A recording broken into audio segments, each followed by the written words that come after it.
Hello boys and girls, Mr. A here. We only have 2 videos left. We have what I think was a surprise victory by Blackout. Upset. Bad case of stripe. So Blackout is our winner on this side of the bracket. So Blackout will be in the championship versus the winner of Salt in His Shoes and Eyes That Kiss in the Corners. So today's video is Salt in His Shoes versus Eyes That Kiss in the Corners. Enjoy and go vote. Hello, Lad Lane Leopards. Today I'm going to be reading Salt in His Shoes. Story about Michael Jordan. Michael loved to play basketball. Every Saturday he followed his older brothers, Larry and Ronnie, to the park, hoping that they would let him play.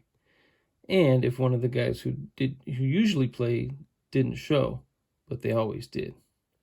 But there was one problem. His name was Mark, and he was the tallest boy on the court. "What's the matter, Mikey? Too short?" Mark flapped his arms in Michael's face. Over here," shouted Larry. But when Michael threw the ball, Mark's long arms came out of nowhere and knocked the ball away. It flew into the hands of the players on Mark's team. He made the basket, and the game was over, just like that. When they got home, Michael went into the kitchen where Mama was cooking dinner. He was still disappointed, and she could tell. "You guys lost again today, huh?" Michael nodded. He sat quietly for a minute, then said, "Mama, how can I grow taller?" Now, Mama knew the answer to a lot of questions, but this was a tough one. She thought for a moment as she sprinkled salt and pepper on the chicken she was making for dinner. Then she smiled, looked at Michael, and said, "Salt." "Salt?" Michael looked at his mama. "Salt in your shoes. We'll put salt in your shoes and say a prayer every night. Before you know it, you'll be taller," she replied. "Salt in my shoes?" Michael said quietly to himself. Surely Mama was teasing. He sat staring out the window, trying to figure out how salt was going to help him grow. He noticed the rose bushes outside in Mama's garden. They had grown high along the fences, and roses of all colors were blooming on the vines. He thought to himself, "I remember when Mama first planted those bushes." Michael's face lit up. If Mama knows how to make those rose bushes grow taller, then maybe she's right. Maybe salt in my shoes really will help me grow. Growing more excited, Michael twirled around and started asking lots of questions. "Mama, how long will it take? And how tall do you think I'll get?" Smiling, Mama sat down next to him and explained. "In order for this to work, the most important things you have to do are be patient and listen to what I tell you and say your prayers every night." Listening carefully, Michael shook his head. "Okay, Mama, I'll be patient. But what does saying my prayers have to do with it?" "Everything," Mama replied, and she hugged him. "Now go wash up and tell your brothers and sisters it's time to get ready for dinner." Michael dashed out of the kitchen, almost knocking over his father, who was walking in. "What's he up to now?" asked Daddy. "Oh, the usual," laughed Mama. "Chasing a dream." Later, during dinner, Mama noticed that Michael was barely eating anything. He was already daydreaming about being taller. "Michael, first things first. You won't grow if you don't eat, especially your vegetables," Mama said. "But I'm not really hungry," he said. Raising her eyebrows, Mama gave him a stern look. Slowly, Michael picked up his fork and began to eat. Minutes later, his plate was clean, and he was asking for more. That evening, at bedtime, Michael set his favorite game shoes on the floor next to the growth chart hanging on the wall. Then he put on his pajamas, said his prayers, and jumped into bed. When Mama came in, Michael was fast asleep. By the look on his face, she could tell he was already playing basketball in his dreams. Standing by his bed, Mama sprinkled salt in his shoes. Then she prayed quietly over him as she did all her children. "Dear God, please help Michael to be the best he can be and to give his best in all that he does. And Lord, could you please make him just a little bit taller tomorrow than he is today? Thank you. Amen. After that night, Michael wore his favorite game shoes everywhere he went, even to church. And he stopped going to the park with his brothers on Saturdays. Instead, he stayed home and practiced. He wanted to grow a few more inches before he went back to the park.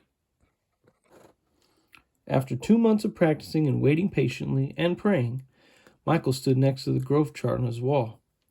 Nothing. He hadn't grown an inch. He was disappointed. But he did not stop believing. I've just got to give it time like Mama said, Michael thought to himself. And that's just what he did. 2 more months of practicing went by and still nothing. Now Michael was becoming a little sad. Not only had he not grown 1 inch, but he also missed playing basketball with Larry and Ronnie. About the only thing he didn't miss was being picked on by Mark. When the next Saturday came, his brothers tried to get Michael to go with them to the park, but he wouldn't budge. Mama had begun to worry. When she saw Michael sitting alone on the steps, she said to Daddy, "Maybe you should go out and talk to him." So Daddy went out and sat with Michael. "What's wrong, son? You haven't gone to the park with your brothers for a while now. Are you okay?" Michael didn't say anything at first. Then he looked at Daddy and said, "I thought I would at least be a few inches taller by now. I did everything Mama told me to do, but nothing's happened." "Michael, why do you want to be taller?" Daddy asked. "If I were taller, I'd be a great player, and I could help our team win," Michael answered. "But you are a great player, son. And you already have everything it takes to be a winner right in here." Daddy tapped Michael on his chest. "Being taller may help you play a little better, but not as much as practice, determination, and giving your best will. Those are the things that make you a real winner." Michael thought about what Daddy said for a minute. Then suddenly he jumped up and took off. "Where are you going?" Daddy yelled after him. "I've got a game today and I'm late," Michael yelled back. When Michael reached the park, the game had started. He sat on the bench hoping he would get a chance to play. And he did. The game was almost over and the score was tied when John, one of the guys on Michael's team, fell and hurt himself. Here was Michael's chance. Michael joined his team in the huddle as they gathered on the sideline for a timeout. "Okay, the game is tied. All we need is 1 point. Who wants to take the shot?" Ronnie asked. He looked in Michael's direction. Feeling more confident than ever, Michael said, "I'll do it." When the whistle blew and the game began again, Mark began to pick on Michael as usual. "Still trying to play with the big boys, huh?" Mark taunted. But Michael paid him no attention. Taller or not, he had been practicing, and today he was determined to win. Larry threw the ball inbounds to Michael. Michael caught it, bounced it for a moment, and then took off running. As he approached Mark, Michael shifted to his right. Mark followed, but while he was still shifting, Michael spun to his left. He stepped behind Mark and shot. The ball arced far above his opponent's hands and fell silently through the hoop. 2 points. The game was over. Michael's team had won. It was just as Michael dreamed. When he realized what he had done, Michael took off running and didn't stop until he had reached home. Bursting through the door, he shouted, "I did it, Daddy! I did it! I shot right over the tall guy's head and we won the game!" Running in behind him, Ronnie and Larry joined the celebration. "That's right, little brother. You did it. You won the game for us." Michael remembered that the look Ronnie gave him during the last time out of the end of the game and said, "No, we won the game, but I was the star." They all laughed. After that day, Mama stopped putting salt in Michael's shoes, but Michael did not stop being patient and working hard and praying. So that must be what made Michael grow to be a 6'6" tall basketball superstar. Eyes That Kiss in the Corners by Joanna Ho. Some people have eyes like sapphire lagoons with lashes like lace. Some people have eyes like sapphire lagoons with lashes like lace trim on ball gowns, sweeping their cheeks as they twirl. Big eyes, long lashes. Not me.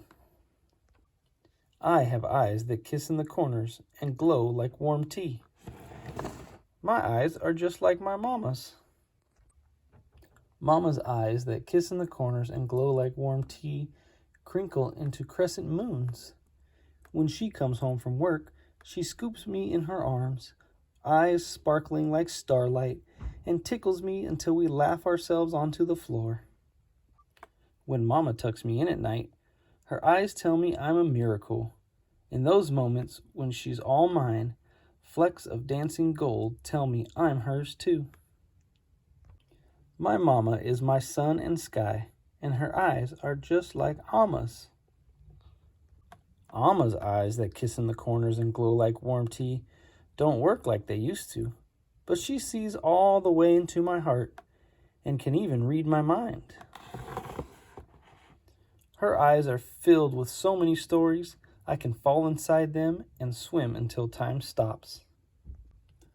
I see Guayin with the Monkey King sitting on lotus, serene, bubbles of lychee on trees and mountains that reach for the sea. My Amma never ages, and her eyes are just like Maymay's. Maymay's eyes that kiss in the corners and glow like warm tea blink against the window until I come home from school. They disappear beneath her two-toothed smile when I walk in the door. She toddles after me, gazing up at me like I am her best present. I hope she looks at me like that forever, because when she looks at me like that, in that Maymay way, I feel like I can fly. Maymay's eyes that kiss in the corners and glow like warm tea are just like mine. My eyes crinkle into crescent moons and sparkle like the stars. Gold flecks dance and twirl while stories whirl in their oolong pools, carrying tales of the past and hope for the future. My eyes find mountains that rise ahead and look up when others shut down. My lashes curve like the swords of warriors, and through them I see kingdoms in the clouds. My eyes that kiss in the corners and glow like warm tea are a revolution. They are my mama and Amma and Maymay. They are me, and they are beautiful. I know we have book fair going on right now, so if you can't make it in here to vote, please make sure you vote in the comments. Thank you.